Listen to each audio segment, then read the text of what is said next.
Good morning, hello, good evening, whatever time of day it is that you are watching this video. Lovely to have you back.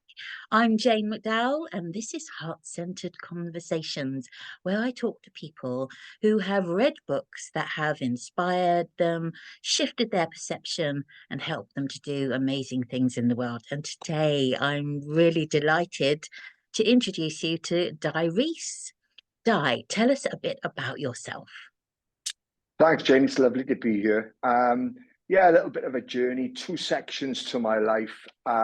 Teaching originally to senior management and the stress that comes with being a college principal as a younger man, and then into the mad world of professional sport. So I went into professional sport and leadership, and again then coached professionally for approximately 12 years, but then moved into senior management and leadership as a COO. So back to the distancing myself from the bit that I love, which is dealing with people and working with people, to being very isolated as a leader at the top of an organization, and spending 12 years in Hong Kong. But that was Wow. fantastic. Oh, wow. So tell me, what's the book that you brought to our conversation today? So the book I brought today is Backbone, Backbone by David H Wagner. The book inspired me. Well, on a men's retreat, or just before a men's retreat that I went on in March 2019, and it has really, really changed my perspective of life as a man. I guess that's the best way to describe it. Yeah, yeah. Because am I right in saying, because I've read up, I've looked up some of Dave Wagner's talks on YouTube, and they're quite inspirational, I have to say. And anyone who follows me knows me. I'm not a particular fan of the patriarchy, and it's also really important to remember that patriarchy doesn't suit a lot of men either. And so I think that am I right in saying that this journey has helped you to perceive masculinity in a different way than what we're maybe raised to believe? Yeah, I don't think that was it. It allowed me to live my truth as a man. It allowed me to identify my feminine side. It gave me the courage that to know that there were other men out there, and I discovered it on a retreat, Men Without Masks. So that was all about taking our masks off and being a true, authentic man. And so he was in there. David's journey, I relate as a valley boy from Wales. I relate to many of his parts of his journey. So it allowed me to have the courage, along with then the retreat with other men and Men Without Masks, to identify my true self and live a better male existence best for other people, Yeah. including the loved ones in my life and other men. Yeah, awesome. So I love that's happened for you. So tell me, are there any points in the book where you had what was your like biggest aha moment when you first came across David's work? Well, it's the Red Road, the discovery of Lakota Indians, Red Road and Black Road. And I relate to metaphors and a narrative. I really really resonate, and so much so that now on the side of my main role, I've got a mentoring business called the Red Road Wellbeing, and it's inspired me so much. The Red Road in the Lakota Indians live it. It's a tough road to stay on, because you live in your truth. You're honoring yourself. You're honoring the other people around you, and I guess knowing, getting to know myself, and staying on the Red Road is a constant tough journey for Mm. anyone. And then the Black Road is that long winding where we get depowered. We don't do our practices, and we don't live our truth, and we let things get on top of us. So yeah, that was a profound part of the book that I really resonated with initially, and I've been able to continually keep the boundaries of the Red Road in my life since being inspired by it. Mm. So on a sort of day-to-day aspect, what changes did that engender in your life, leading Well, us? one of the biggest things, and I still struggle with it, is actually being me, Mm. is actually staying on that Red Road, knowing that temptations, let's call them temptations, is just everyday life and well-being. So I do breath work every morning. I got routines now that I've suffered from high levels of anxiety and been medicated for them. I suffered from bouts of depression in high performance environments and sport. And I was under a lot of stress as a senior leader. And at the time, I masked them all. I maybe drank a little bit more alcohol than I should have been drinking.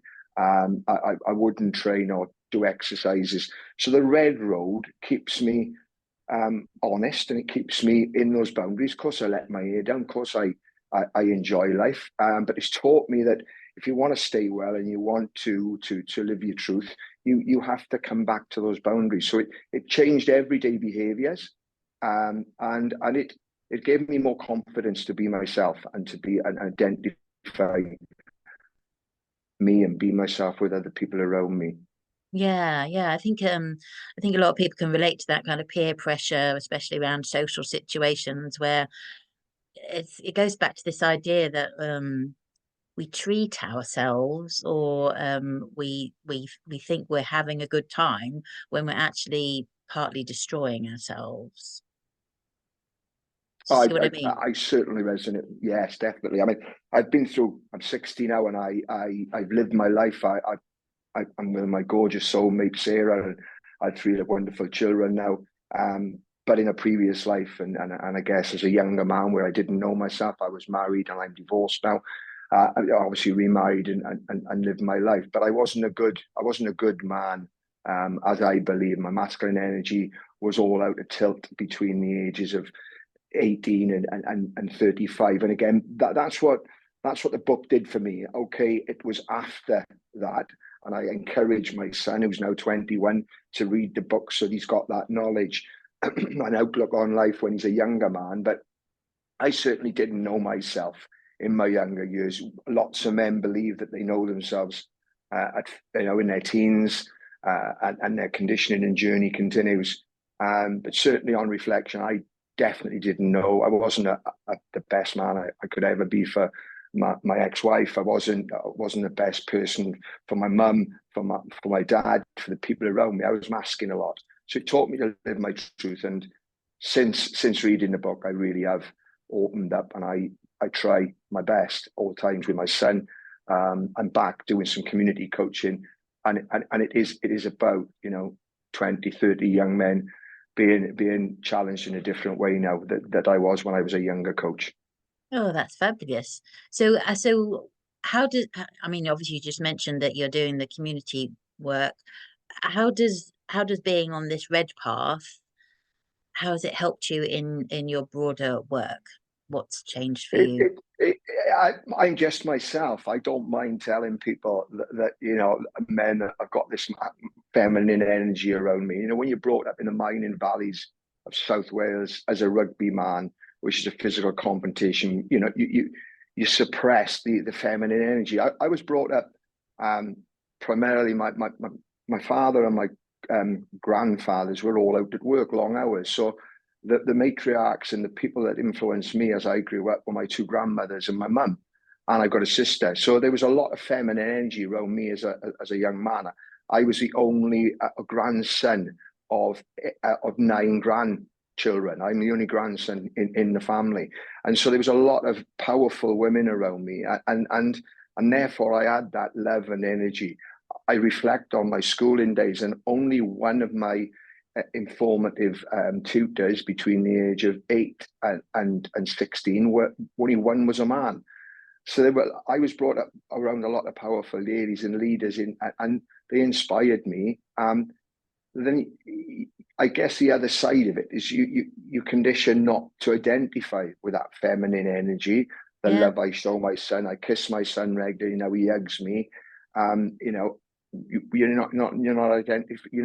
not brought up to identify that, particularly in the Welsh Valleys. So it's allowed me to live my truth. It's allowed me to find my purpose, and it's allowed me to be a better man for other people. I guess that's how I relate it. And then I live my truth, and I got young men looking at me. That the great one I always say I'm stood in a group of Gen Z now. They are all sort of under 30 young men. And I say, right, what's my job as a coach? I would have never have said this. And I said, what's my job as a coach? And they all look at me in the first session, and I did this. It was a new club, and they all look at me and they shaking their heads. And I said, it's just to love you boys. And you can see the uneasiness in the group. So, you know, there's a man, there's a powerful leader. You stood there telling him his job is to love us. And then I followed it by saying, and what is your job, guys? What is your job? And of course, they're a bit twitchy and nervous. And of course, they turn around to me and I say, it's simply to love each other, boys.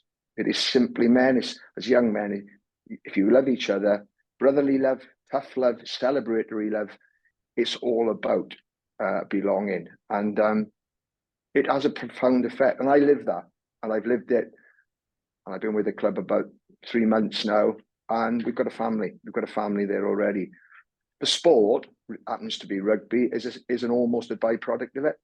But we're building a special culture and environment as a group of men, and it's already changing lives. So my fantastic, mantra is, yeah, my mantra is to be make better men for other people. Oh, I love that. And just as a byproduct, as you called it, of you know, nurturing this culture in the club that you're coaching, is the sports performance better because of the bond that the guys have? We yeah, you never know when you go into it. When I was in the summer, and this mad old man, I'll come back to one of the things from the book in a moment about how we in the Western world, you know, look at older men, and we don't tend to respect. There's a lack of respect.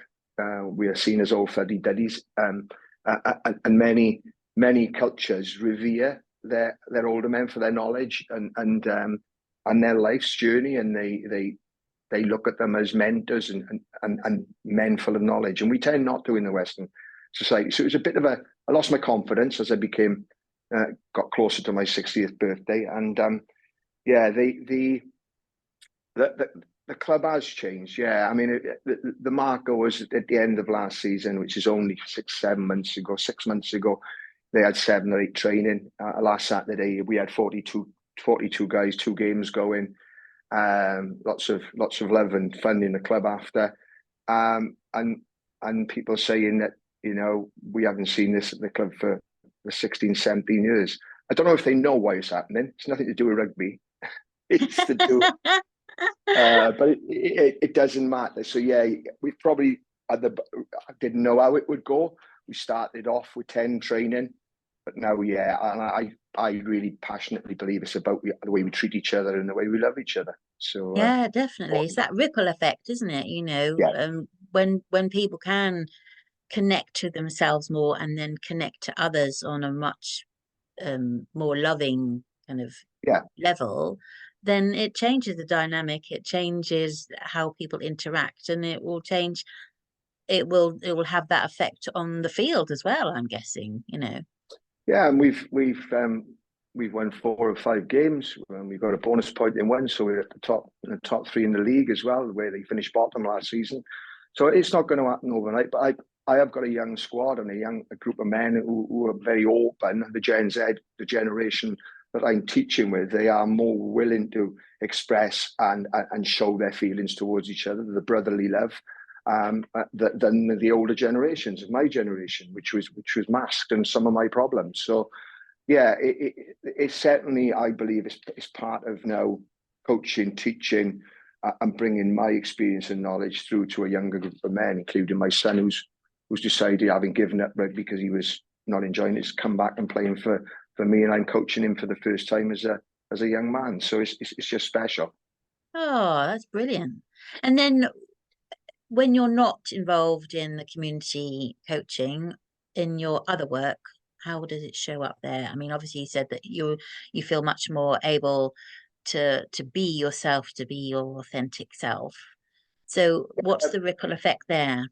But fortunately for me, I've gone through some challenging times since coming back from Hong Kong over the last 4 years, and 2 of them was probably having two most toxic jobs and roles I've had. One back in teaching and one in a professional rugby environment, and it was very toxic and very, I guess, to a certain extent, oppressive and bullying traits, and you know, the wrong way to behave as men and as people around you. So for the first time, I decided, no, it wasn't for me. I decided that, no, I'll resign. And I resigned from the two roles. I was pushed in one of them. So because of my approach to dealing with young men and dealing with people, they didn't like the touchy-feely feminine energy then. And so I stepped away from it. And I've been fortunate enough now. I work full-time in well-being. So I work with companies, you know, across Southeast Wales. And I go in and I put workshops in place, raising awareness of well-being and all the stuff we're talking about here. And I can be myself. And I was fortunate. I really fell into it. An old friend saw that I was out of work and messaged me. And I've been in it 18 months, and I feel as I've had a resurrection of another career. Yes, I'm teaching, yes, I'm coaching, but I love it, and I can be myself in this environment. Yeah. And do you think that before you discovered the Red Path and reading David Wagner's book, that you would have felt comfortable walking away from that sort of secure salary, etc.? It might have been a case of, well, I'll just put up with this toxic environment and just keep my head down and keep working. Because I think sometimes when we connect to who we really are, it's much easier to walk away and trust that the next step will be the right one. Does that resonate? Absolutely. I couldn't. I really struggled with it because I've always been the you know, the conditioning. One of the conditioning is you brought up as a man. You know, one of the shaming traits in men, top shaming trait, is not being able to provide or to facilitate the regular income that brings the Or family fail up, even, yeah. or fail. Yeah, failure is a massive shaming element, as you know, with men. So yeah, I was failing, and I lost my confidence. And it was only 3 years ago that I was debilitated by anxiety through that period that you talk about, and I was medicated. I was in a really bad space, and that's why I'm a breathwork coach, and I breathe every morning. That sounds obvious. I smile when I say we all breathe, but I do my breathing exercises every I know morning. what you mean. So I certainly, it took a lot of courage, but it also took a major support from Sarah, my wife, who's a coach and a counsellor as well, and we work together. But we became so close because she gave me the courage and supported the courage. And you do need strong, powerful people around you to be able to make those decisions, particularly at the age I was at, when I'd been in wonderful employment for 35 years and never experienced anything like this. At 57, it was a tough time for me to actually resign for the first time, not have a job for the first time since I was 18.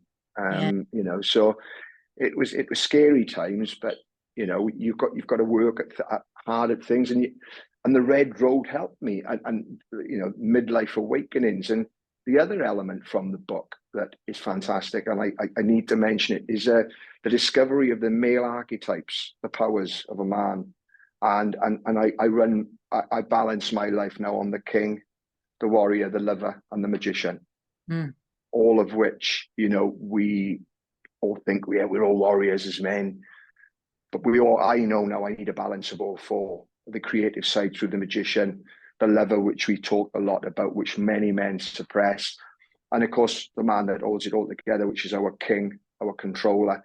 So again, you know, that was my first introduction through Backbone to the four archetypes, and I just introduced it actually to the rugby club that I'm at to manage themselves as warriors on the field.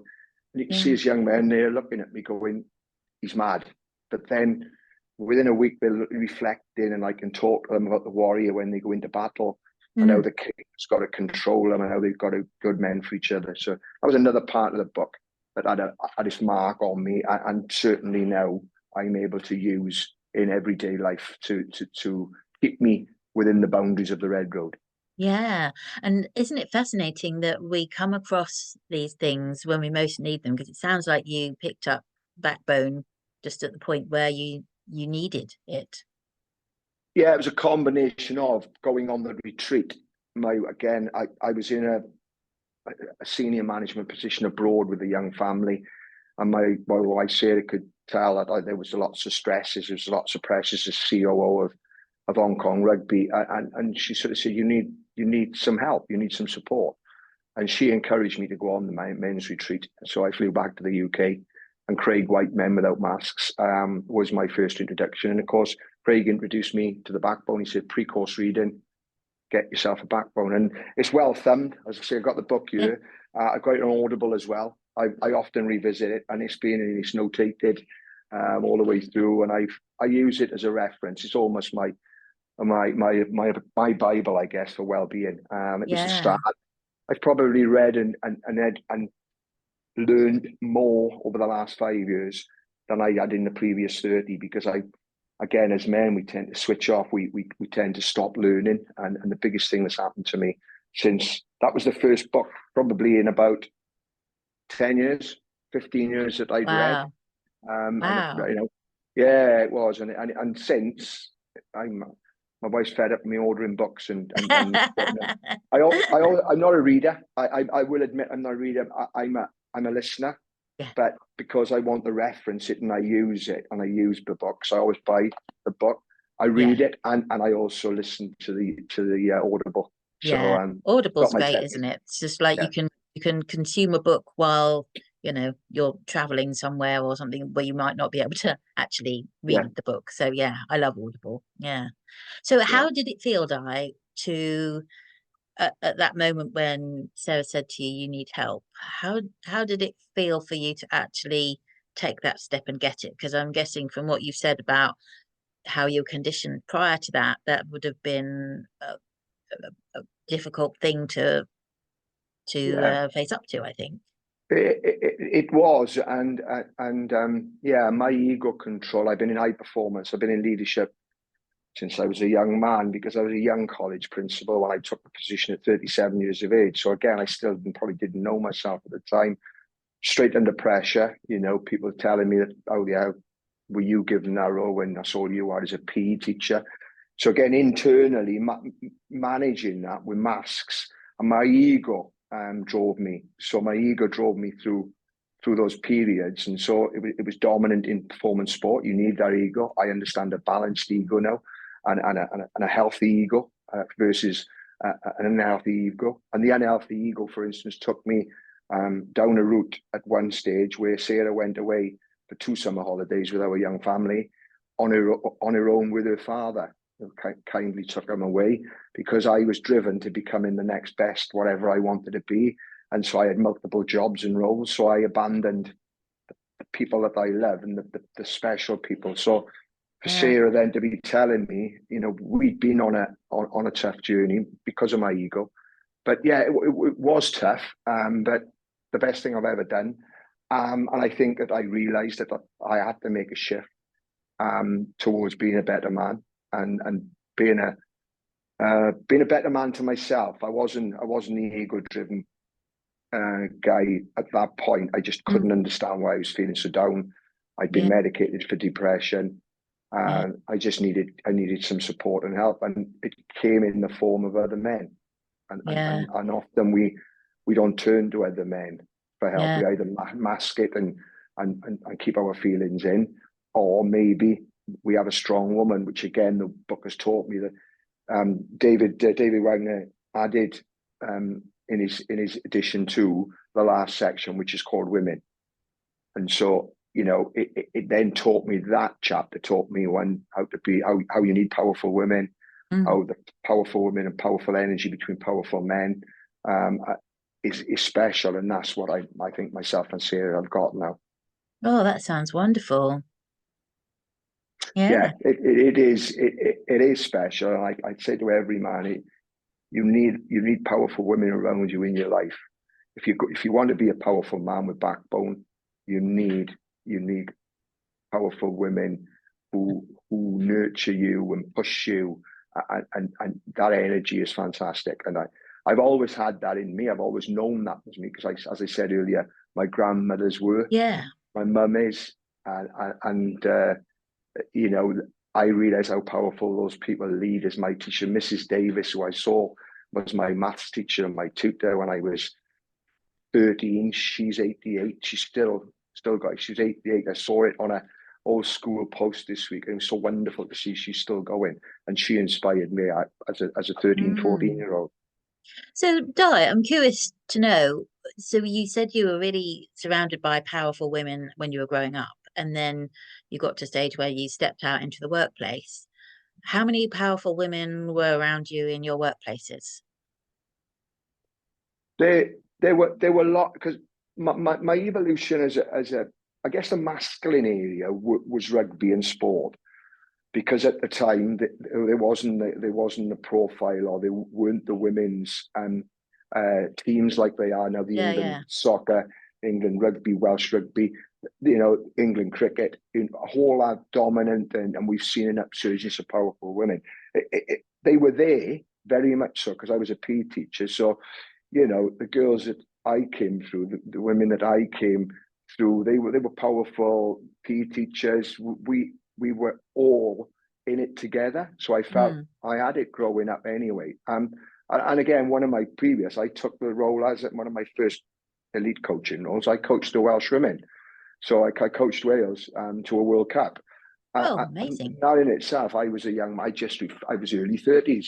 It was before I met Sarah, Yeah, yeah. my wife, so I was divorced, and I then said, yep, I'll do it. So that dynamic, then I met powerful women when I was a younger man. So I it's wonder always, though, Di, because the work you do seems to be similar to what I do in helping women to be unashamedly themselves in front of other people. yeah, Because yeah, I think that, and I've gone through it myself in previous roles and jobs I've had, that a lot of women have to mask as well, because there's always been that thing that you have to put on this mantle of like the masculine behavior in order to be heard and listened to when you're in a male dominated um environment. And so yeah, I'm just curious, on reflection, when you look back at those nearly 30 years ago now, you're talking about women getting into rugby. Do you think some of those women were kind of putting on that masculine mantle because that's what they needed to show people that, yeah, I'm just as good as the guys at playing the sport? it's interesting. That's lovely, Jane, because I see the both sides. So I see senior leadership women putting on, and you can almost see it. You can almost see it with someone that's had to fight, a woman that's had to fight her way to the top by pushing those masculine traits. I guess this is a difficult one for me to say here, but certain it's the environment that's controlled that, I believe. So if now, particularly in the modern world, is it that we respect the feminine and the energy more, and them being themselves? It probably is, but in the late 90s, those girls were powerful women. Mm, They were playing the sport because they wanted to play it, not because it was men, but yeah. they were doing it because they were in it for it, and they were themselves, and that Yeah. allowed me to be myself. So it's interesting. They weren't playing it for men. They weren't playing it. They weren't even recognised actually by the Welsh Rugby Union at the time. Yeah. So what I'm trying to say, I don't know if you find it, but I find it's the environment. And as I say, backbone talks about a powerful woman and a powerful man that live their life, and we need each other, and and Mm, that and that, and we need each other to be ourselves. yeah. And I guess that's what I teach men. I've got two daughters, um, who are powerful girls, and they'll tell me exactly. It's girls, ladies, nearly 30 and 29 next week. Sorry, yeah, and 24. And then I've got a younger son who's 21. So I've got the dynamics in the house as well. I don't know if I've answered the question there, but Yep. it I've seen what you mean. Yeah. Definitely. Yeah. Because I think our society conditions both men and women to behave in certain ways, and it makes us mask one way or the other, I think. Or it has, I think things are changing now, thanks to, people like yourself, Di, doing the great work that you're doing, because there is masculine and feminine in everybody. Doesn't matter what gender you are, what sex you are. Absolutely. We've all got those masculine and feminine energies in us, but it's when we suppress one of them, we just get out of balance, don't we? And then that leads to, those feelings of anxiety, depression, not, not enjoying life. And I read a really brilliant book just recently called The Myth of Normal by Dr. Gabor Mate. Yeah. Amazing the way he works with people. Is people who've been medicated for years, and he just, changes their perception of what they're going through and why they're going through and what it means for them and the lessons they can learn from it. And it means that they are no longer medicated. They're no longer suffering from either physical or mental conditions that they've been, Yeah. harangued with for years. So yeah, it's amazing how just shifting our energies and Well, and it's recognizing interesting. ourselves is a good way to heal, isn't it?